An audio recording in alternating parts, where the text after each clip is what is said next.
Ladies and gentlemen, welcome back to the third installment of What is Fantasy this? Friday with Jacob Murchison and the co-host, your three-time intramural MVP winner with the shot of pink Winnie in his hand, Malcolm Gobius, waking up. What's up?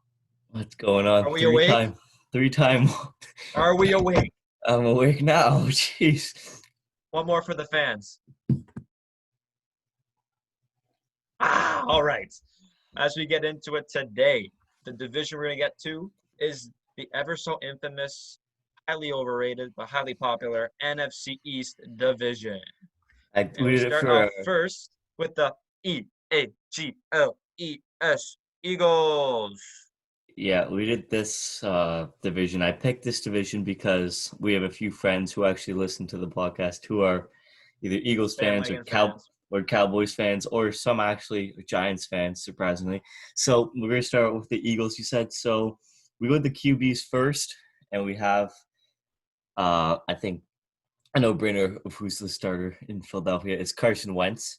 Last season, in the 2019 season, Carson Wentz had 4,039 passing yards, 27 touchdowns with 7 picks, had that 63.9 completion percentage, along with almost 250 rushing yards with 243 and 1 rushing touchdown.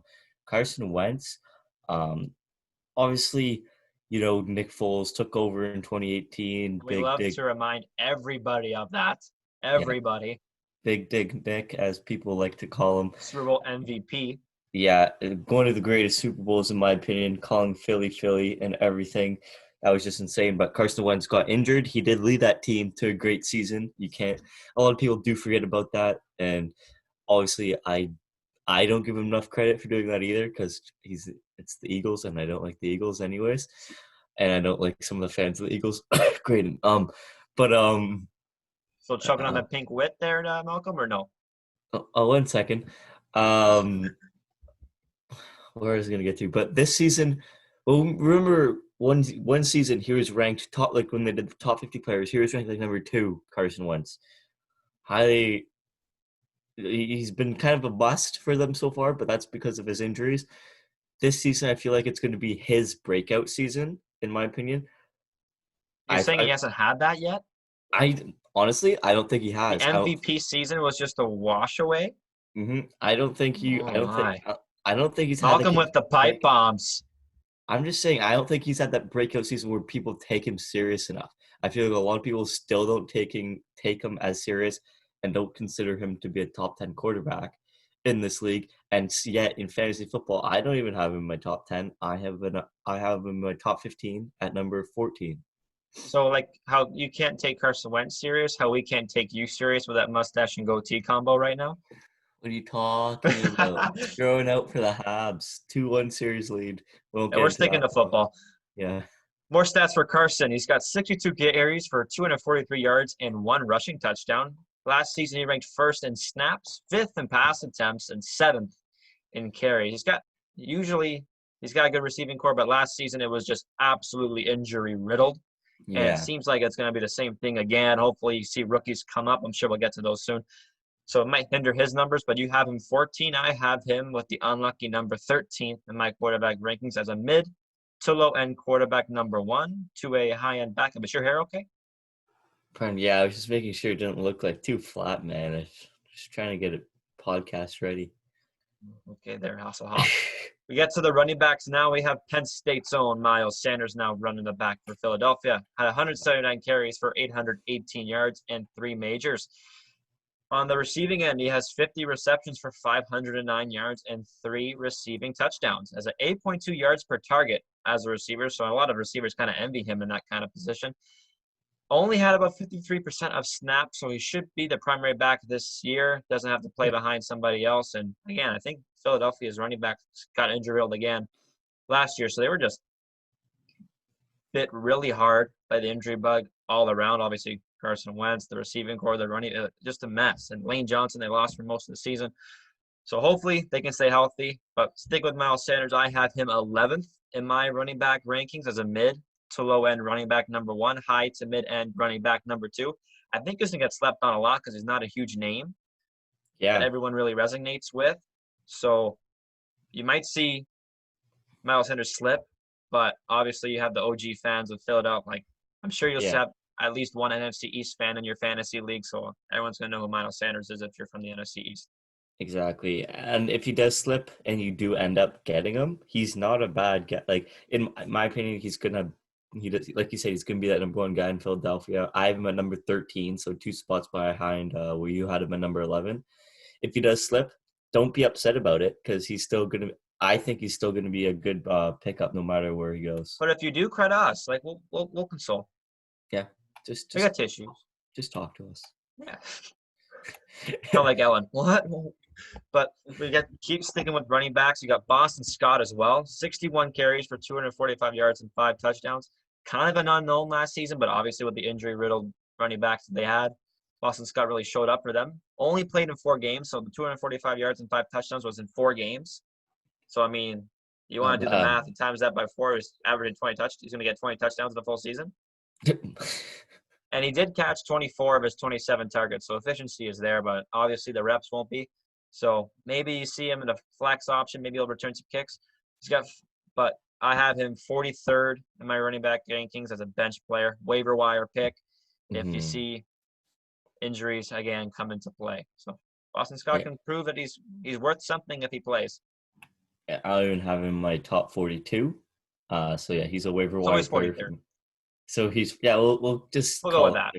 I have a few sleepers here, but he's not even on the sleeper list, so we'll call him 43rd then for sure. One time me and you agree on this podcast. When we go to the receivers, I'm looking at my receiver list, and I don't have any Philadelphia Eagles in my because I have 30, right? I have top 30, and then I have a few sleepers, and I have 0 Eagles. So well, to refresh your memory, Malcolm, this man hasn't had a whole lot of production the last couple of seasons. More memorable on the Chicago Bears, it's Alshon Jeffery. Yeah. Who last season had 43 receptions for 490 yards and 4 touchdowns. He has missed 3 or more games during 4 of his past 5 seasons, so obviously he's not up there in fantasy rankings whatsoever because he doesn't play. Yeah. But he was fantasy's 11th best wide receiver during his 8 full games last season. So he is still a prominent figure in the Eagles' offense because they really don't have anybody else to throw the ball to who's an established receiver in the league. Obviously, they drafted Jalen Reagor with their first-round pick, who took a lot of scrutiny for taking Jalen Reagor rather than a lot of other players on the board. But we'll see what happens. He's a speedster, but might be sleeping on because rookies. I don't like touching rookies in my fantasy leagues, but see what happens. But Alshon Jeffery is ranked 51st in my wide receiver rankings as a bench role player or a low-end flex, depending on what you want to use him for. So, honestly, I think he's going to end up in waiver wires, because they're going to – but you know what?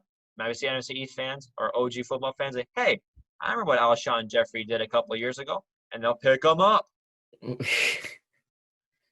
got tight end now, and probably the best tight end in the last 5 years who's doing it consistently every single night.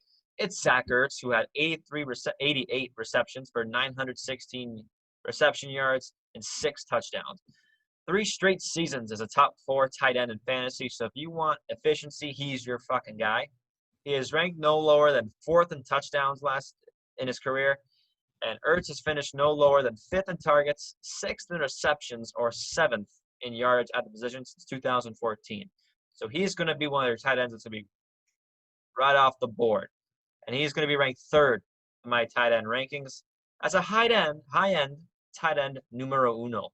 Better be. He's number 3 as well for me. And can we just talk about the fact, like you already mentioned, he's been targeted so many times. Last year, he was targeted 135 times. Well, who else are they going to throw the ball to in Philadelphia? And he has the most contested catches last year with 55. He's getting up there. He's making those catches. They just want Zach Ertz's balls. Zach Ertz. I remember my first ever fantasy draft. I was watching a preseason game. I just threw it on TV, and Zach Ertz was playing, and these commentators were just talking about, oh, this kid's going to be great. Stroking him off. Kept that in the back of my mind. I'm like, okay, get to the draft. I'm like, okay, whatever, have my team. And then I had to pick a tight end. I'm like, who's on the board? I look Zach Ertz. I'm like, I remember these commentators talking about him. He ended up being one of the best players in fantasy that year. So I thank myself for watching that preseason game, which I don't know why I did. Just a little pat myself on the back there. How are you? And thank the commentators for telling me that too. Yeah, like Zach Ertz has been a top 5 tight end since he came into the league as a rookie. Have another. Malcolm's dead. Here we go. We're gonna get the full Malcolm show tonight, ladies and gentlemen. But doesn't the Eagles have another tight end on their team? That is true. It's Dallas Goedert. Yeah. But I don't know. I don't think he's going to get as much reps as Zach Ertz right now, and I don't think he's going to get as much touches as he did last season because of the rookies they bring in as receiver. So, I mean, I don't know if Dallas Goedert's going to get much touches, but I'm sure you want to talk about him more. Yeah, well, last year he had 58 receptions for 607 reception yards and 5 reception touchdowns. So he had 1 less touchdown on 30 less catches than Zach Ertz did, right? And 300 less yards. But I still have him. I have 26 tight ends in my tight end rankings, and I have him at number 23, only above 3 other guys. Obviously, when you're picking your tight ends, you don't really want to go down to the 23rd spot. You really want to stay in like that top 15, I would say, to really pick from. So he'd be a guy, if you do pick up 2 tight ends on your team to have one as a backup, sure, maybe consider him. But also he's a waiver wire type tight end and just like a tight end just to have like on a bye week, or if your tight end gets injured, pick him up on the waiver wire. Dallas Goedert. I have Dallas Goedert as number 30 in my tight end rankings just because he's going to have to compete for snaps, and every other tight end in front of him will not have to compete for snaps as they're tight end number 1, so they're going to get more tight end numbers or receptions and touchdowns. I mean, not touchdowns, who knows, but definitely catches and receptions. So I think it's a risk to have a tight end number 2 as your starter tight end. So in that sense, I don't think you start Dallas Goedert unless you want to play him as a flex player. But again, it's another whole other conversation to play a tight end at a flex position. But you know what? Maybe play Zach Ertz at the flex position because he gets the touches. Zach Ertz would be a perfect flex if you had a different tight end as well, which would be crazy. That'd just be nasty. But we're gonna move along to kickers now, and for the kickers for the Philadelphia Eagles, they have little man Jake Elliott. And good things come in small packages there, buddy. Yeah, that's very true. Last season, he had 84.6% field goal percentage. So he kicked 22 out of 36 good field goals. And then 35 of his 37 extra points were good. From 50 plus, he was 50%, 2 for 4.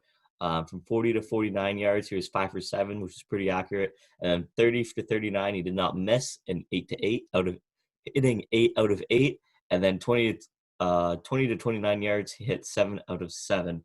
So he's another good kicker. I only have 15 kickers, and he's at number 8 for me, cracking that top 10.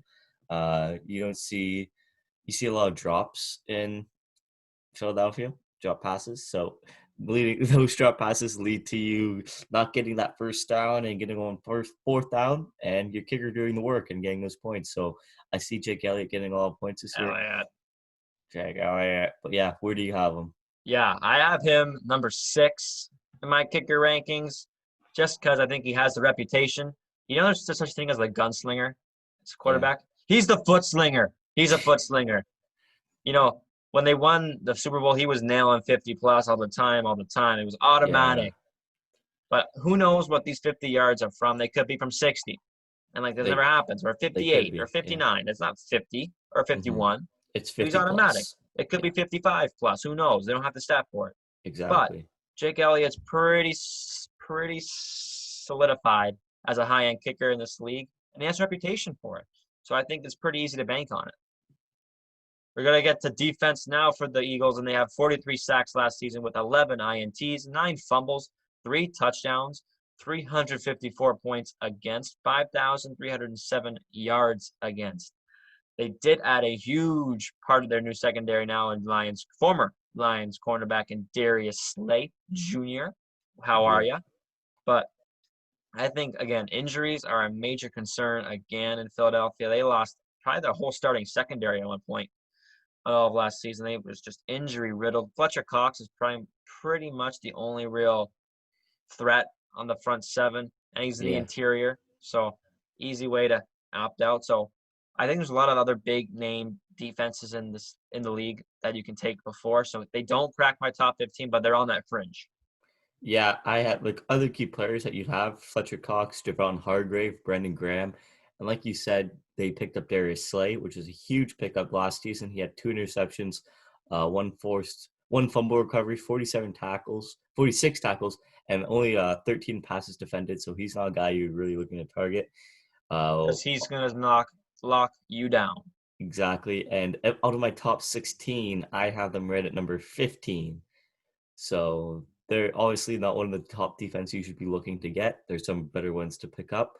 But yeah, we're going to move along with Yep. I want to get into the Dallas Let's go. Cowboys. Pick it. Let's go. I want to get into the Dallas Cowboys. And we're going to talk about Dallas. This is for you, America's Christian. most overrated team. You lummox. Yes, 100% don't even play in Dallas anyways. Whatever, we're not going to talk about that. But their quarterback situation, guy holding out for a lot more money than he wants, but not going to get it. How many playoff games has he won? Low blow. Is Dak Prescott.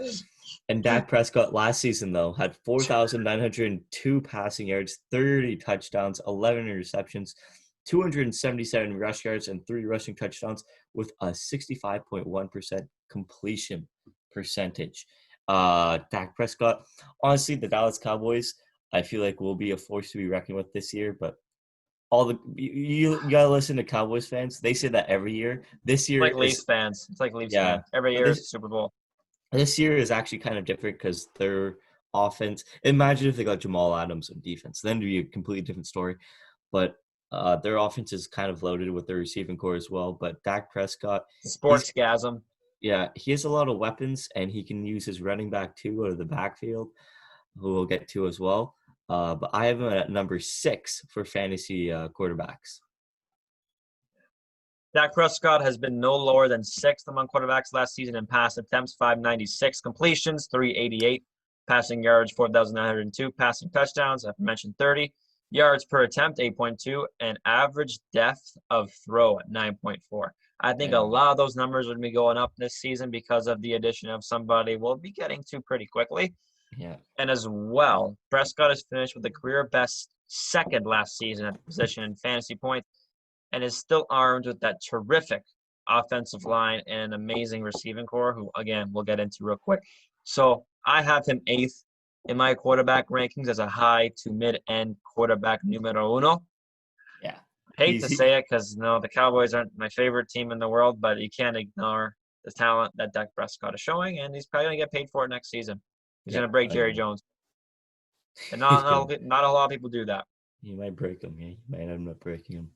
You got the tailback and the pride of the Ohio State University. Ezekiel Elliott, who had last season 301 carries for a monstrous 1,357 yards and a monstrous 12 touchdowns, 54 receptions as well for the kid for 420 yards and 2 reception touchdowns.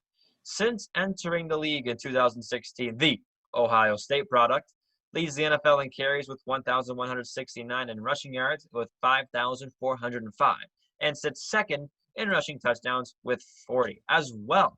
He is top 3 in fantasy in touches, yards, and fantasy points. He is your prototypical workhorse. Yeah. And that performs. Like Leonard Fournette doesn't play on a good team. The Cowboys are a good team. Yeah, they're a very good team. And a much better offensive line than what Fournette has in Jacksonville. No doubt about that. No doubt about that. So with all that taking accounted for, Mr. Malcolm, Ezekiel Elliott ranks 2nd in my running back rankings as a high-end running back number 1 and even a first pick worthy pick. First overall? No, for your first pick in the draft, wherever you stand. Yeah, because even check your pants after that one. I think I'm going to shoot yourself there. Christian McCaffrey, he's number 1. Obviously, we talked about him before, and I had Ezekiel Elliott as well at number 2. So he's a first rounder for sure in a 10 to 12 man any league.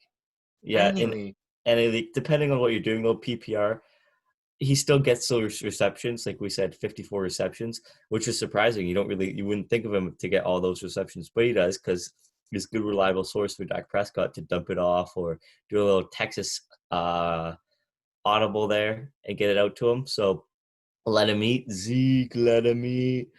He's going to be a force to be reckoned with next year. That's what for we sure. should do? We should have like the Zeke meme of him eating the cereal. I want to do that.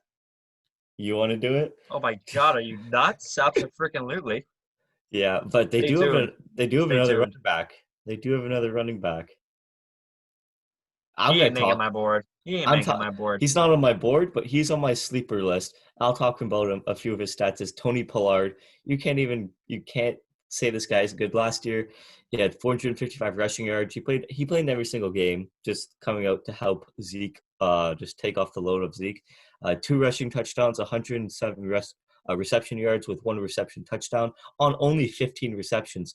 And I see that I feel like his touches will become more and more as seasons go on. Obviously, Zeke wants to prove that how good he is because there's a lot of people who are doubting him as well.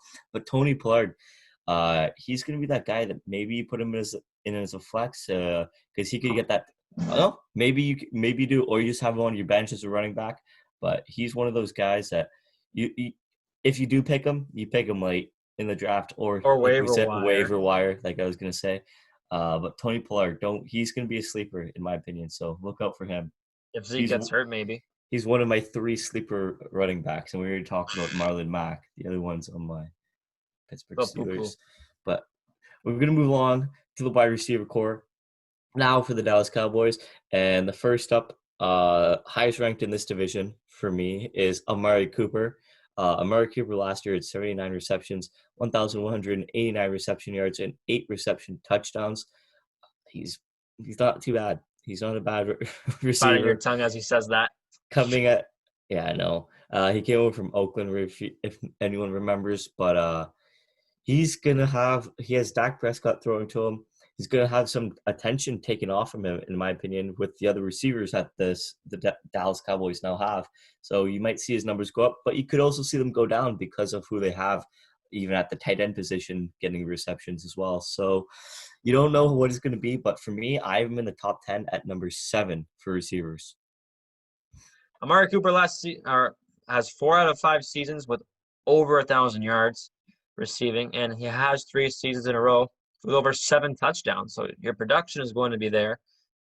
And I have him, with all that taken accounted for, 9th. Still in my wide receiver rankings as a high to mid-end wide receiver numero uno. Yeah, 100%. It should be very interesting to see how the workload gets pushed on Amari Cooper with, again, all these weapons that Dak Prescott has at his disposal. Yeah, and another one of my sleeper wide receivers is Michael Gallup of the Cowboys. Last season, he had 66 receptions, over 1,000 reception yards with 1,107 and 6 reception touchdowns. So there's another receiver that's a threat for them. And who did they draft? CeeDee Lamb. So who did they draft? Oh, my. Yeah. You're a couple Pink Whitney shots, Steve. I'll give you that. It's okay. That's okay. I'm just trying to remember everyone, man. So they drafted CeeDee Lamb as well. So you have CeeDee Lamb, Michael Gallup, and Amari Cooper there as your receiving core. Not a bad. We don't know how CeeDee Lamb's going to perform, but I think he's going to perform, and it's not a bad receiving trio for Dak Prescott to have, and he can choose anyone to throw to. So I don't know. You got to look out for these wide receivers in Dallas. Great, Dallas, man. Michael Gallup was 9th in the NFL last season with 16.8 yards per reception. That's a little sportscasm happening right there. As well, he only had 3 end zone targets last season, but chalk that up to Zeke. You can chalk that up to Amari Cooper, and you can chalk that up to tossing it up to a tight end. So it's okay. He could see a dip in production due to the addition of the aforementioned CeeDee Lamb, who may take him over as wide receiver number 2. But Michael Gallup, in my rankings, is number 42 as a bench role and probably a waiver wire pick because I don't think a whole lot of people know about Michael Gallup. I might pop up in your ESPN or NFL Network rankings because of how much numbers he put up. Yeah. But I think you're going to look at names, and a whole lot of people aren't going to be looking at Michael Gallup.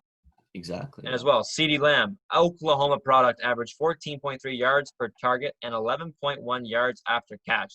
This speedster, lean at 198 pounds with a tall frame at 6 foot 2 inches tall. Ran a 4.5 40-yard dash. So he does have terrific separation ability along with his great jump ball vertical. So with all that's, and as well, he probably is not going to see the best cornerback or the second best cornerback.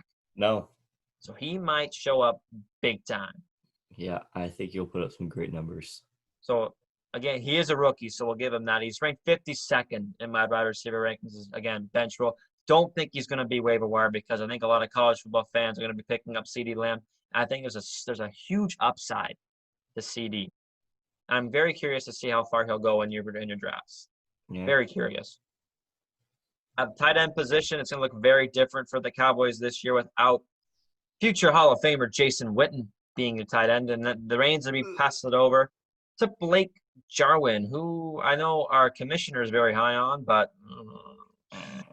31 receptions last season for Jarwin for 365 yards and 3 touchdowns as the backup, and now he is the primary tight end without the aforementioned Jason Witten. Jarwin has a 75% catch rate and a pretty impressive 8.7 yards per attempt.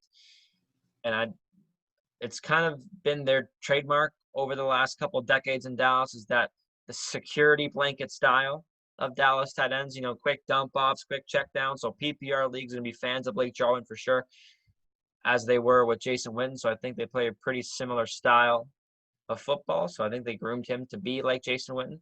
So I have him 19th in my tight end rankings as a high to mid-end backup. I, again, don't think he's going to go very high because his name is Blake Jarwin and not Jason Witten. So he is 19th for me. He is number 20 for me, so I'm behind him. I think you nailed all the points for Blake Jarwin. Like he was backup last year. Jason Witten, I hate talking about Jason. I don't even like Jason Witten, but he's gonna take over for him, get a few more touches, and then they had their wide receiver trio as well that they're gonna look to. So who knows how many receptions he's actually gonna get? And they have Zeke coming out of the backfield, so who knows? It's all up in the air. But I wouldn't look out for Blake Jarwin as well, unless you're a Cowboys fanboy at Christian Miliambro. If you're not Christian Miliambro, then yeah, I don't think you're gonna really look out. Pick rocks.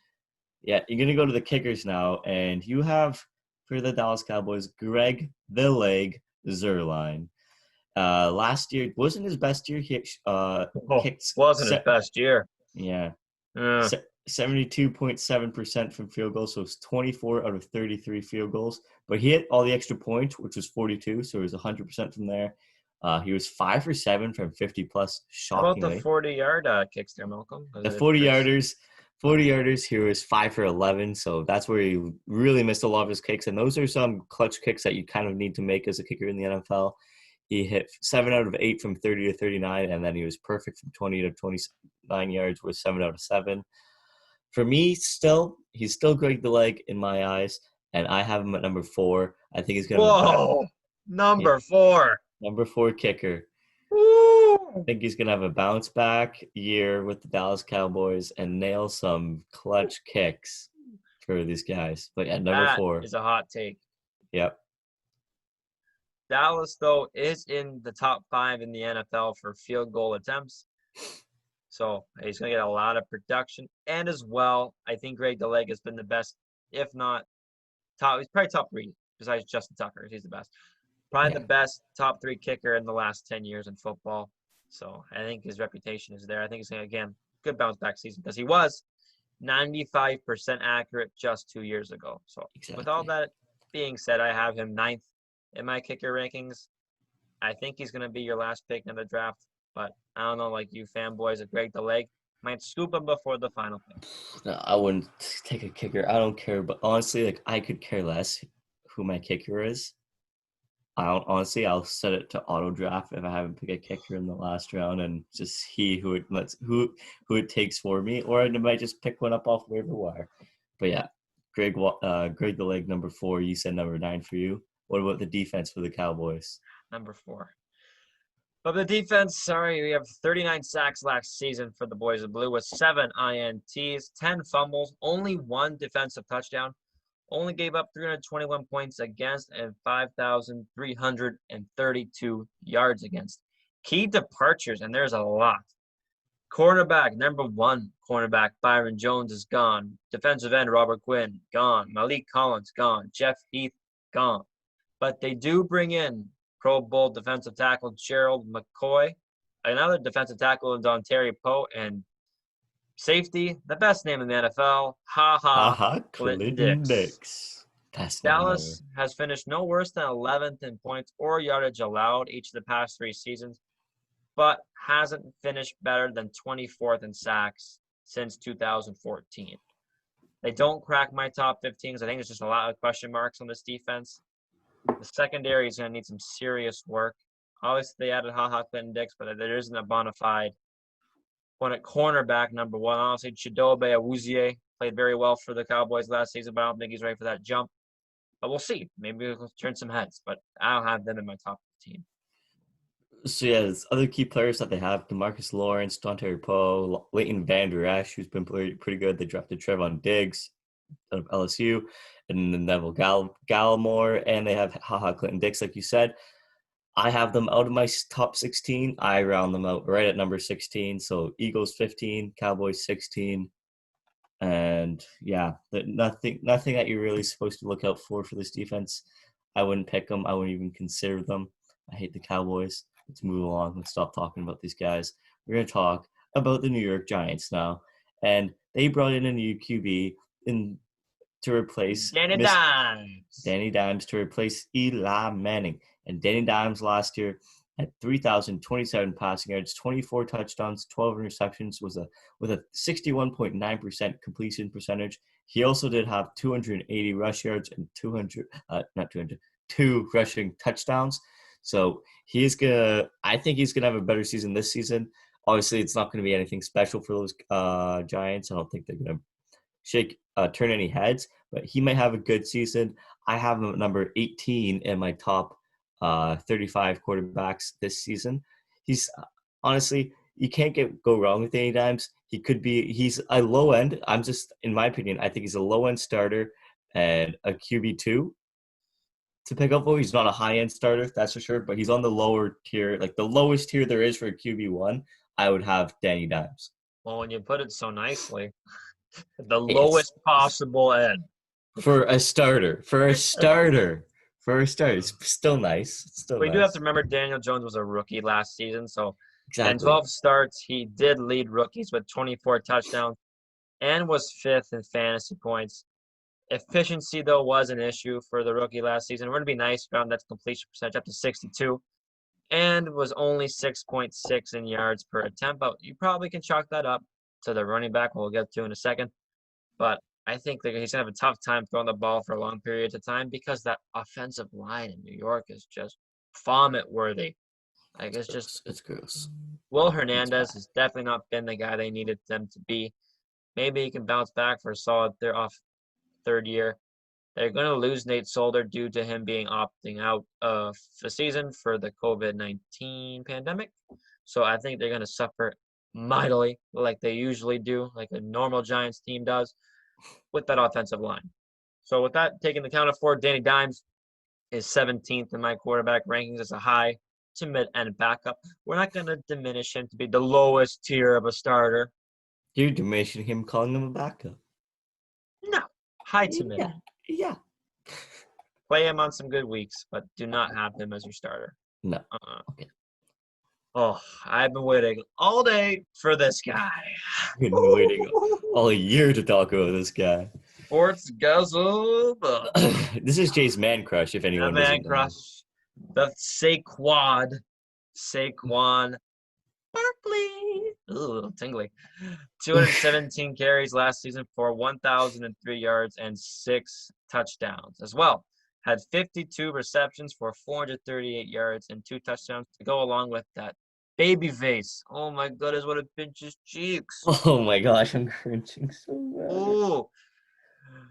Kind of an underwhelming sophomore season. He did get injured in the first couple of weeks. I think it was against Tampa Bay. Yeah. I was on crutches celebrating, but didn't play a full season, so who knows what he could have done with 1,000 yards missing games. Who knows? He was on field for 83% of the offensive snaps last season. Should be, because who else is really a threat on that offense rather than Saquon? Needs more red zone touches I think will be much appreciated for fantasy owners. Only 7 carries inside 5 yards last season. Kind of the Pete Carroll offense in Super Bowl 48. Throwing the ball instead of rushing it on the one.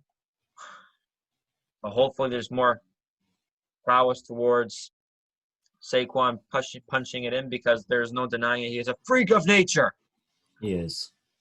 And with that all taken accounted for, and the beauty, he is 3rd in my running back rankings as a high running back numero uno, and probably a first pick worthy if you're later on in the draft, in the first round.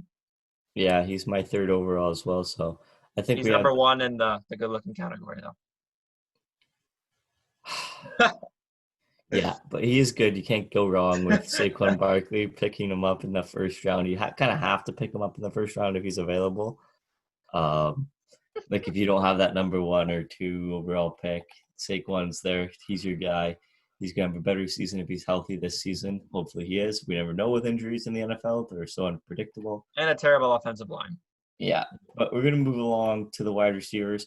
And I'm just going to tell you right now that I don't have any of the wide receivers for the Giants, but we'll name them off anyways. There's Sterling Shepard, Golden Tate, and Darius Slayton. Those are their top 3 guys. If you have any stats on them, please share. But the only person I have that's worth notable of their stats is Sterling Shepard. Yeah. 57 receptions for 576 yards and 3 touchdowns. He has yet to finish the season no better than 30th in fantasy rankings, but did have 6 or more targets in 10 appearances last season. And I think he's very young, so I think there's a lot more upside than what people take him credit for. And he did have to replace Odell Beckham Jr. as wide receiver number 1 in the Meadowlands. So I think there's a lot of pressure placed on Sterling Shepard last season. So I think it kind of got to his head a little bit. So maybe he can just ease into this season and just do what he needs to do. So with that taken account for, he is 38th in my wide receiver rankings. I like him as a mid to low end flex. I wouldn't waste the position on the wide receivers. I like him as a flex target. But, I'd agree, but I don't even have him in my top anything. There's a lot of receivers I'm just like, they bore me. I don't care. You can talk more Saquon if you want. I'd love to talk more Saquon. No, we can go to your tight ends now. Fine. Next up is Evan Ingram for 44 receptions last season for 467 yards and 3 reception touchdowns.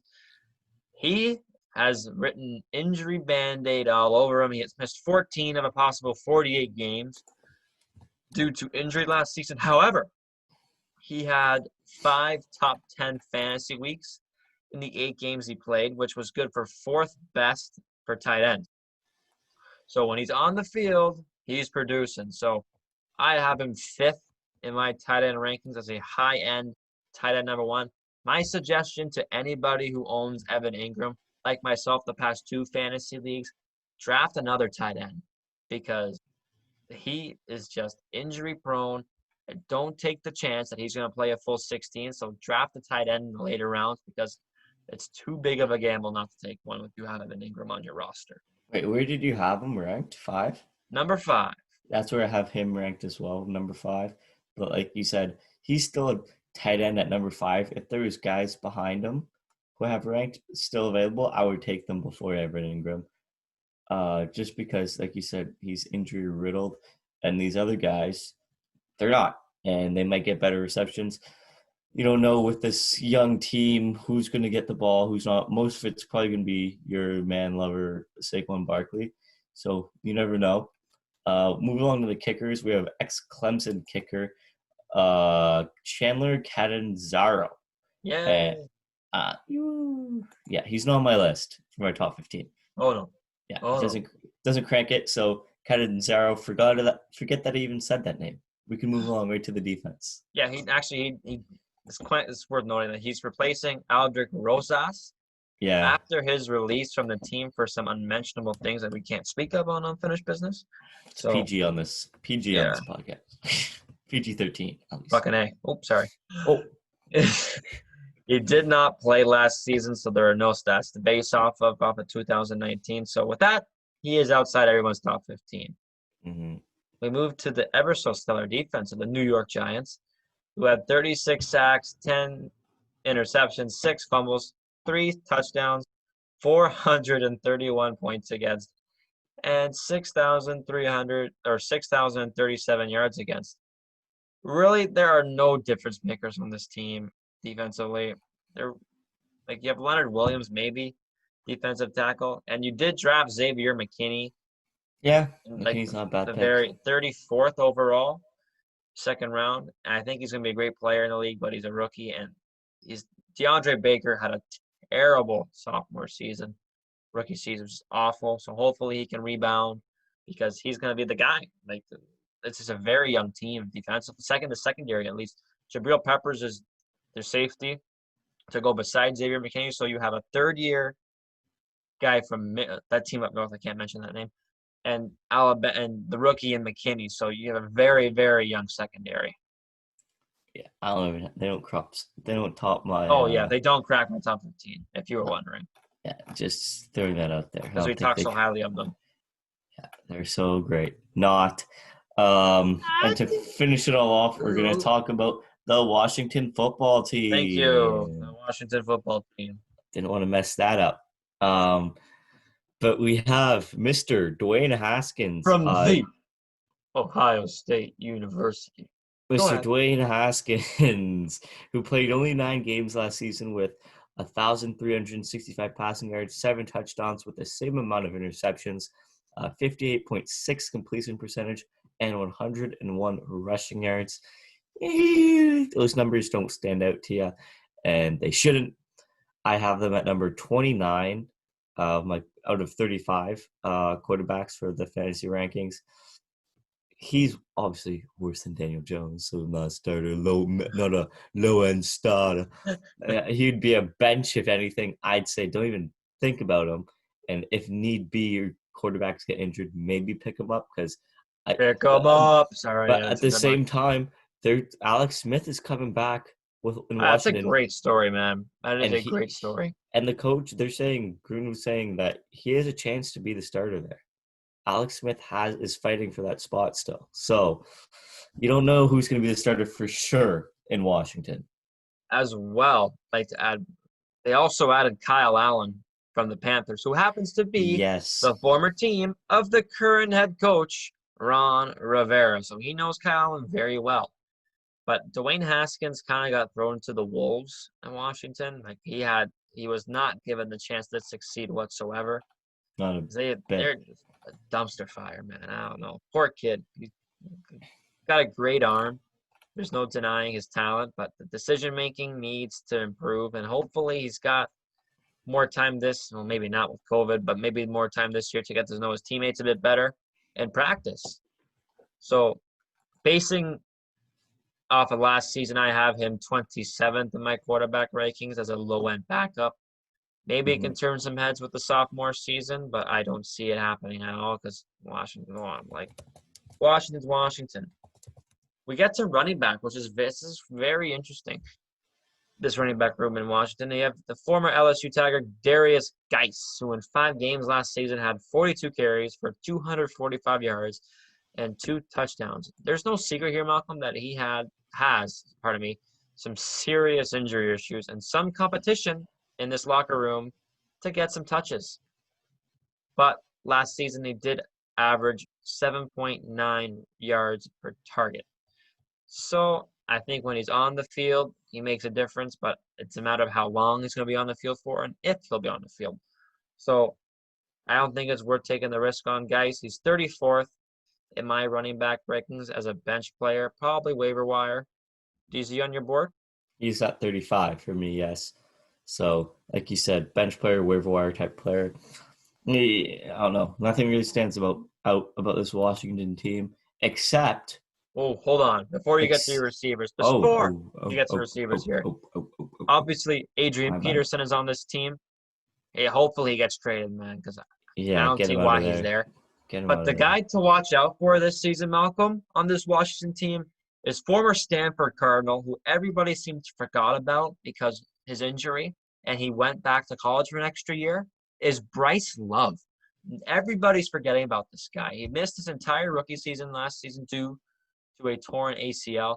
He was an absolute standout at Stanford, probably would be a fixture this year in fantasy if he didn't go back to college last year rather than declaring for the draft. In the 2017 season, which was his last season in Stanford, he had 2,118 rushing yards and 19 touchdowns. Damn. Everybody's forgetting about this guy because he had a couple bad injuries.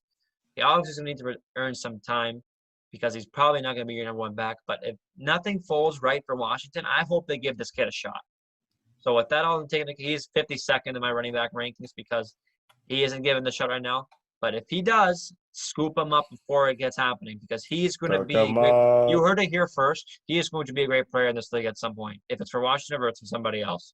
You heard it from Jacob on Unfinished Business. I'll buy his jersey.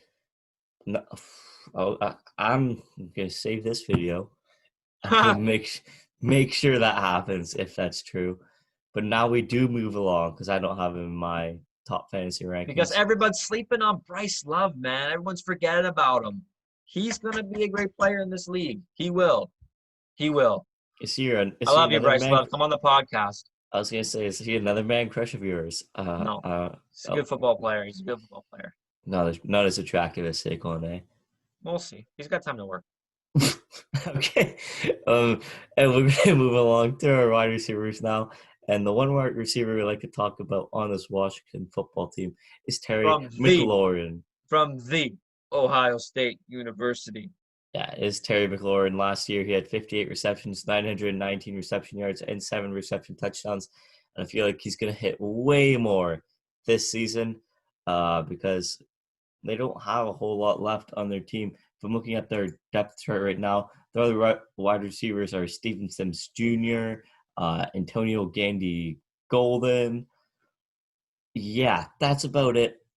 So Terry McLaurin, he's going to be that guy to look out for on this Washington team. He's going to be a threat all over. But since he's that number one guy right now, I would say, he's going to be the primary focus of defense. So he might not get as many receptions because he's still not an established receiver in this league. But he does have a chance to make a name for himself this year and prove everyone wrong. So I have him at number 29 out of my 30 wide receivers for fantasy football. Yeah, I think everyone's trying to forget about it. McLaurin did these numbers as a rookie last season in a pretty dismal situation in Washington. So he was probably the only person that really succeeded last year in Washington on the offensive side of the ball. And he's a rookie. So, I mean, if he can do that as a rookie, I don't think much can phase him. So I think you're going to see big ups in the numbers. I think you see big numbers up in receptions. But touchdowns is pretty good at 7. I mean, that's pretty solid for anybody. Yeah. But in his 14 games active, he ranked 17th overall in fantasy, and he was 11th most in the NFL in end zone targets last season with a big number of 10. So if you want 7 for 10, obviously I don't think all his touchdowns came from the red zone. That's pretty good efficiency rating, 70%. So I think they really don't have any other person to give the ball to in the red zone. They lost Jordan Reed. Oh, this year they might though with a tight end, unless you want to talk about them. We'll get to it in a second. Don't you fret. But my man from Ohio State is ranked 27th in my wide receiver rankings as a low end wide receiver number 2 and a high to mid end flex due to his blazing speed. I like him a lot. I might scoop him up this year. Tight end. Yeah. Like you said, we're going to tight end. We got Jeremy Sprinkle, who last season had 26 dirty celebration, 26 receptions for 241 yards and 1 touchdown. Not an established starter in the league. Don't take a chance on this guy. Maybe halfway through the season if he's producing, but he is not in my top 35 tight end rankings. He's not even the tight end. Which says a lot because you would think that in 35 he would put the starting tight end for Washington, but that's how much I think so highly of him. But do you have this other tight end on Washington? Their tight end. Thaddeus Moss. Really? Yes. And I think that he's going to take over. He's the 4th-string tight end behind Jeremy Sprinkle, Logan Thomas, and Richard Rodgers. I think Thaddeus Moss will work his way up and become the tight end number 1 on the Washington football team. After the end of the season? Yeah, not before the season, at the end of the season. So at some point, Thaddeus Moss will be your starting tight end in Washington? Yes. Really? We are saving this video. Yeah, you have the sound of Randy Moss. And He was Randy. going to sleep on him. He was also on the LSU Tigers, if I'm not mistaken. You're correct. Yep. So go Tigers. Wrong Tigers. Clemson fan. But still, I think Thaddeus Moss is going to be able to work his way up and be a starter. Not this season, so don't talk about him this season. Don't try to pick him up because he's the 4-string tight end. Yeah. But by next season, Thaddeus Moss will be your guy on Washington. So not this season then. What do you mean? Is he going to be a starting tight end for the Washington football team before Week 17 is done? Okay. You want to hear an answer? I want a hot take. Let's go. The answer is yes. Thank He you. will be your starter before Week 17 is done. Your starting tight end on the Washington football team. Hopefully they have a new name by then. Oh, no. Yeah. And then, so we go along to the kickers now. And they have Dustin Hopkins as their kicker. Again, Dustin Hopkins does not crack my top 15 for kickers. Don't have any stats on him unless you do. But sir, absolutely. He's your stats Dustin guy. Hopkins was 25 for 30 in field goals. Only missed one extra point, going 21 for 22. He was 2 or 3 from outside of 50 yards, but missed 2 field goals from inside 30. So he's a little shaky. Don't like to hear that. So, no, you don't. So that's why he's out of my top 15 for kickers. Not my top 15 either. Don't even think about him. Ignore that. We'll edit it out. Nah. Lastly, we're getting to their defense in Washington, who last season put up 46 sacks, 13 INTs, 9 fumbles, 1 scoring touchdown, 417 points against, and 6,007 yards against. I think the front seven is going to dictate their success in Washington because I think if everybody shows up, they might be a force to be reckoned with. So just to make a good guy from Ohio State or something. Oh, we'll get to him. Don't you fret. Last year, they drafted Montez Sweat. They have De'Aaron Payne and Jonathan Allen, who really have not showed up, but I think if they live up to their potential, they could be amazing. And not to mention, with the number 2 overall pick in 2019 draft, the Washington team selected from the Ohio State University, Chase Young. So if you have Chase Young on this end, Montez Sweat here, Payne and Allen going up your ass down the middle like a freaking – it could be a real problem. But could be. Everything behind them sucks. So with that all being said, they are now out. They are outside my top 15. Outside mine too. Don't even think about them.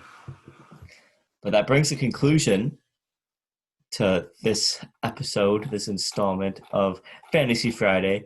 We'd like to thank everyone for listening. We still on that road to 100, still giving out that NBA 2K21. All you gotta do is subscribe and follow our Insta, subscribe to the YouTube, and send us proof, and you're entered. DM us the proof, and you're entered. We have a handful of entries right now, so they're Tons hopeful. of entries. Tons. Yeah, and they're hopeful of getting it soon. So Jay trying to hold back his laughter. It's like flight reacts over here. But yeah, we'd just like to thank We're not going to anyone. beat Steph Curry, so it's okay. Yeah, I'm not a fan of that guy. But you have anything to say to we're going to be back tomorrow for the weekly recap. A lot of stuff happened in sports. Hockey's back. Basketball's back. NFL's in training camp. And today is the return of the Champions League, baby. So there'll be plenty of that for Saturday. So until then, it's Jacob Murchison. And Money Malcolm. This episode of Unfinished Business is presented by Anchor. If you haven't heard about Anchor, it's the easiest way to make a podcast. It's free. There's creation tools that allow you to record and edit your podcast right from your phone or computer. Anchor will distribute your podcast for you so it can be heard on Spotify, Apple Podcasts, and many more. You can make money from your podcast with no minimum listenership. And it is everything you need to make a podcast in one place. Download the free Anchor app or go to anchor.fm to get started.